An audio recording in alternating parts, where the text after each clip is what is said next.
Shalom. Continuamos con el estudio de mujeres en el Talmud, en el Tratado de Yomá 35b, donde aparece la madre del sacerdote principal y su túnica de amor.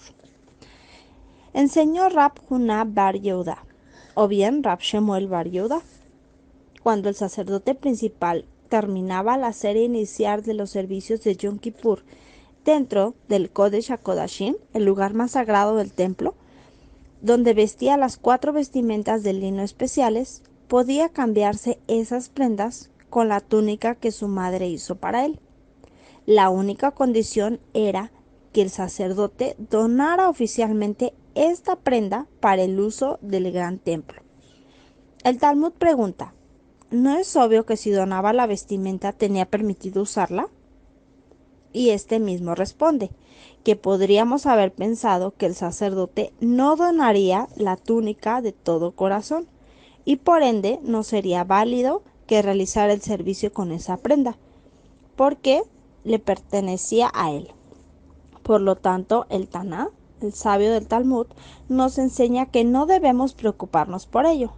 Se dice sobre Rabbi Ishmael ben Pavi, el sacerdote principal en el periodo del Segundo Templo, que su madre confeccionó para él una túnica de un valor de 100 mané. Anteriormente la Mishnah mencionó que el requisito estándar para el valor de la prenda era de 12 mané, según la opinión de Rabbi Meir. Esto nos da una perspectiva del relativo gran valor de la donación de su madre, ya que el valor mínimo de la prenda era de 12 mané, pero el que su madre le realizó valía 100 mané. Rabbi Ishmael realizó el servicio del templo con la misma, después de haberla donado oficialmente al tesorero público. Similarmente dijeron sobre Rabbi Elazar ben Hasrom, otro sacerdote principal del periodo del Segundo Templo, que su madre bordó para él una túnica valorada en 20,000 mané. Sin embargo, los otros sacerdotes no le permitieron llevar al servicio esa vestimenta, porque era de un material muy fino, que parecía que Rabí Elazar estaba desnudo. Bueno, con esta historia podemos entender el gran sentimiento que una madre siente por sus hijos cuando ellos tienen éxito en sus respectivas profesiones o logran un reconocimiento universal. Ciertamente solo de Nahat, esta satisfacción judaica, es suficiente para que la madre del Cohen Agadol, el principal sacerdote, confeccionara para él una túnica especial con orgullo y alegría. Rashi, en 25a, comenta que las madres hacían las túnicas porque deseaban manifestar y demostrar el gran honor que es tener parte en el precepto de servir en el gran templo. Alternativamente deseaban mostrar sus talentos en confección de telas o el esplendor de sus riquezas. Pero estas razones no alcanzan para explicar completamente por qué el Talmud relata que las que se regocijaban eran específicamente las madres y no las esposas, los padres u otros parientes. Ben y Oiada proporciona una explicación elegante y hermosa, y nos dice que el atuendo principal servía para muchos propósitos. Algunos los podemos conocer y entender en comparación con lo profundo de la Torá. Cuando Joseph fue vendido por sus hermanos como esclavo, su distintiva túnica colorida fue desgarrada y sumergida en sangre, ¿lo recuerdan? Como resultado, Hashem decretó que a partir de entonces la túnica del sagrado o del principal sacerdote serviría como expiación por el derramamiento de sangre por parte del pueblo. Eso está en Arajín 16a. También sabemos que la Torá nos enseña que bajo determinadas circunstancias, una persona que sin querer haya matado a un colega judío es expulsado al exilio.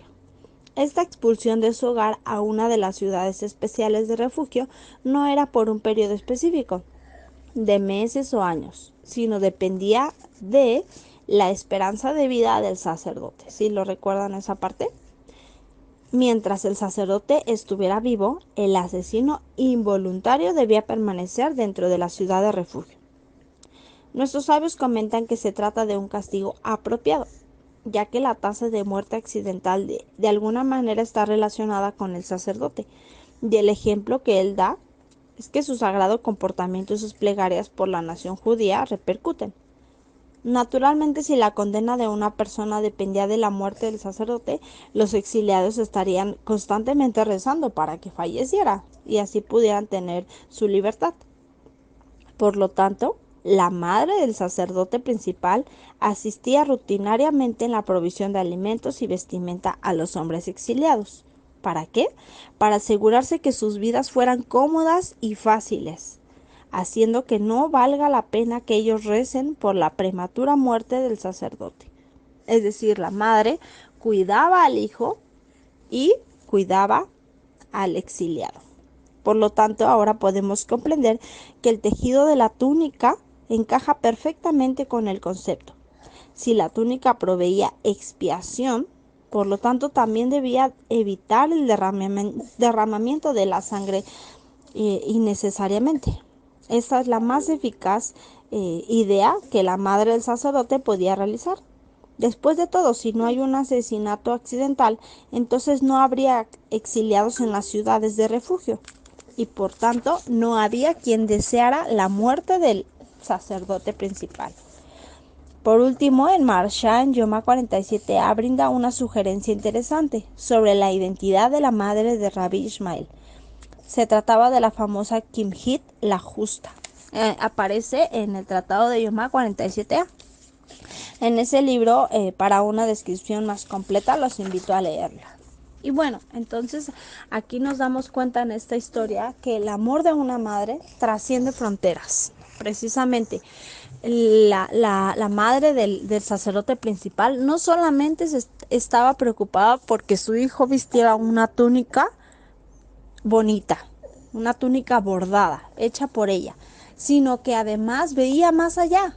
Y no solo se preocupaba porque él tuviera la túnica, sino lo que había detrás de. Y como ya lo leímos, si había personas que eran exiliadas porque habían cometido algún asesinato involuntario, como lo leemos en la Sagrada Torá, muchos ejemplos, el exiliado no quedaba libre hasta que el sacerdote moría. Entonces el libro nos explica que por obvio el que estaba exiliado rogaba para que pronto el sacerdote muriera y él quedara libre.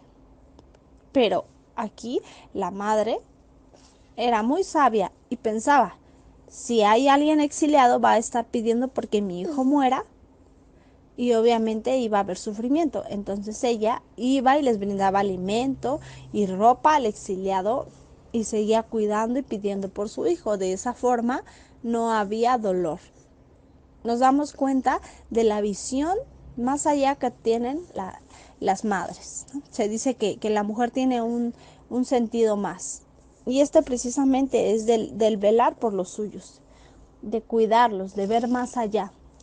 A veces, como madres, cuidamos y protegemos tanto a nuestros hijos que de pronto los vemos jugar y pareciera que estamos viendo más allá de la situación. Vemos hacia el futuro y si vemos que el niño está corriendo, le decimos, ya no corras porque te vas a caer. Estamos previniendo que él se lastime.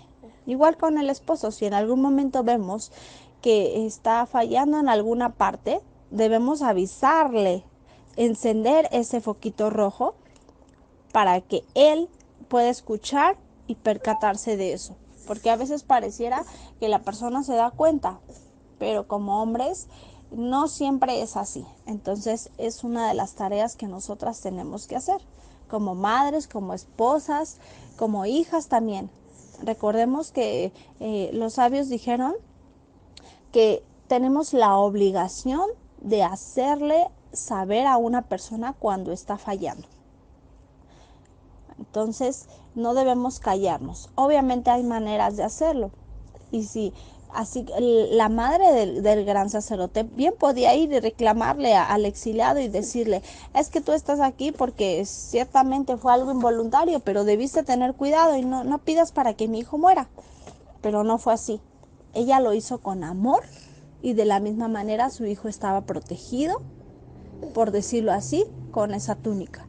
Entonces también nosotras pongamos esa túnica espiritual, esa túnica de protección, de amor, de tefilá, de rezo en nuestros hijos, en nuestro esposo, en nuestra familia, para que Boreolam vea más allá y los proteja, no solo a ellos, sino a los que están a su alrededor, y para que ninguna persona quiera hablar o pensar algo contra los nuestros.